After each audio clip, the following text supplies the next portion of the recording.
যদি জায়েজ হুকুম করে মানতে হবে, আর না জায়েজ হুকুম করে ওর চুরি করে নিয়ে আয়, ওর শাক চুরি করে নিয়ে আয়, ওকে জ্ঞান দে, ওর থালিতে বিষ মিশিয়ে দে, ওর ভাতে নুন দিয়ে দে বেশি করে, যতগুলো না জায়েজ হুকুম আছে এগুলো মানতে হবে না।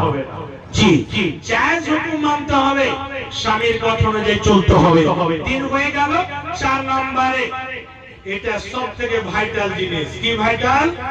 পা থেকে মাথা পর্যন্ত মা জননী নিজেকে গুটিয়ে রাখতে হবে। গুটিয়ে রাখা বুঝতে পারলাম না মৌলানা, খালাতো ভাই, মামাতো ভাই, চাচাতো ভাই, গ্রামের ভাই, আর কোন ভাই, মোবাইলের ভাই, হ্যালো হ্যালো ভাই, কত ভাই আছে, এই সমস্ত ভাইদের কাছ থেকে নিজেকে বাঁচিয়ে রাখতে হবে। ওরা যেন নিজের শরীরে হাত দেওয়ার, টাচ করার জন্য সুযোগ না পায়, গল্প করার সুযোগ না পায়, নাম্বার যেন না পায়। এই সমস্ত জিনিস থেকে, জঘন্য জিনিস থেকে নিজেকে বাঁচিয়ে রাখা। একটাই কথা থাকবে যে আমার শরীরটা আমার স্বামীর জন্য থাকবে, অন্য কাউরির জন্য থাকবে না।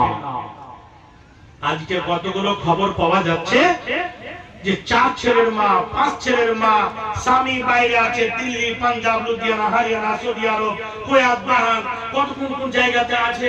আর এদিকে স্ত্রী, খালাতো ভাই, মামাতো ভাই কার সাথে। আল্লাহু আকবার, ছি ছি ছি, আস্তাগফিরুল্লাহ।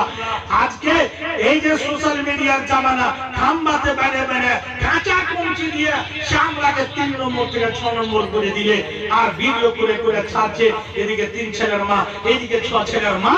এই জঘন্য জিনিসগুলো থেকে মা জননী বাঁচতে হবে, নিজেকে বাঁচিয়ে রাখতে হবে, অন্য কোনো দালান বাড়ি দেখতে হবে না।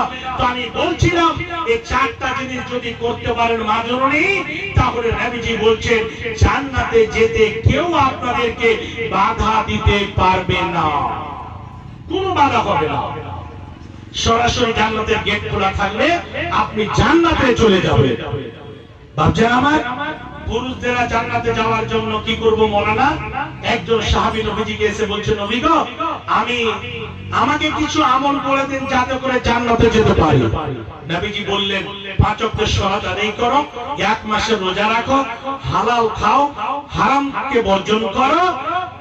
এই কয়েকটি জিনিস যে বললেন, তো সাহাবীটি এইরকম ভাবে নবীজিকে বলছে, নবী গো, যেটি কথা বললেন আমি এর থেকে কমও করব না, বেশিও করব না।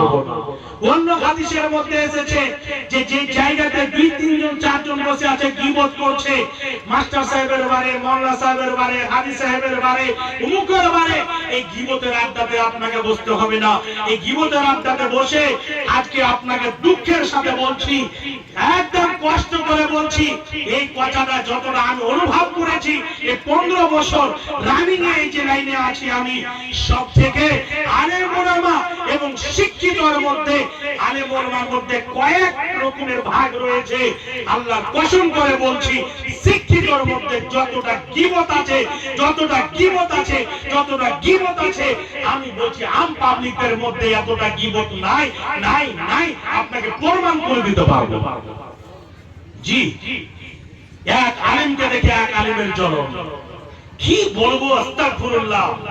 এক অপরের ব্যাপারে গীবত করার মিম্বারে রাসূলুল্লাহ চালিয়ে চলে বলবে কি, আল গীবত আসাদ্দু মিনাল জিনা, গীবত করতে হয় না, এইরকম এক অপরের ব্যাপারে সমালোচনা করতে হয় না। সবাই বলছি আমরা, কিন্তু আমল কাহা করছি? কোথায় আমল? এক অপরের ইজ্জতকে বাঁচাতে হবে।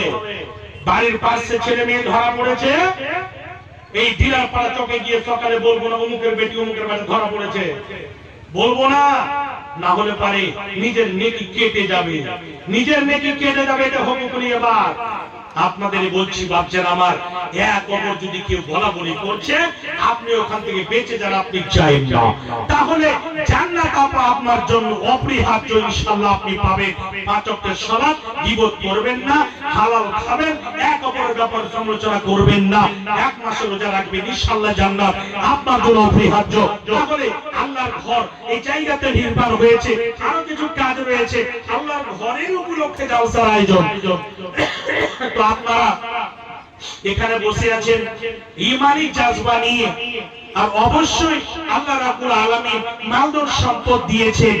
অনেক দেখেন খুব ধনী মানুষ, এত বড় অসুখ হয়েছে, সারা বিশ্বে ডাক্তার বলছে ভালো হবে না, কিন্তু আল্লাহ পাকের নবী বলছেন এমন অসুখ আল্লাহ দুনিয়াতে দেননি যার চিকিৎসা নাই, এরকম অসুখ আল্লাহ দেননি। আজকে রিসার্চ করে বের করতে পারা যায় না, সেটা হচ্ছে আমাদের কমজোরি, আমাদের ব্যর্থতা। কিন্তু আল্লাহ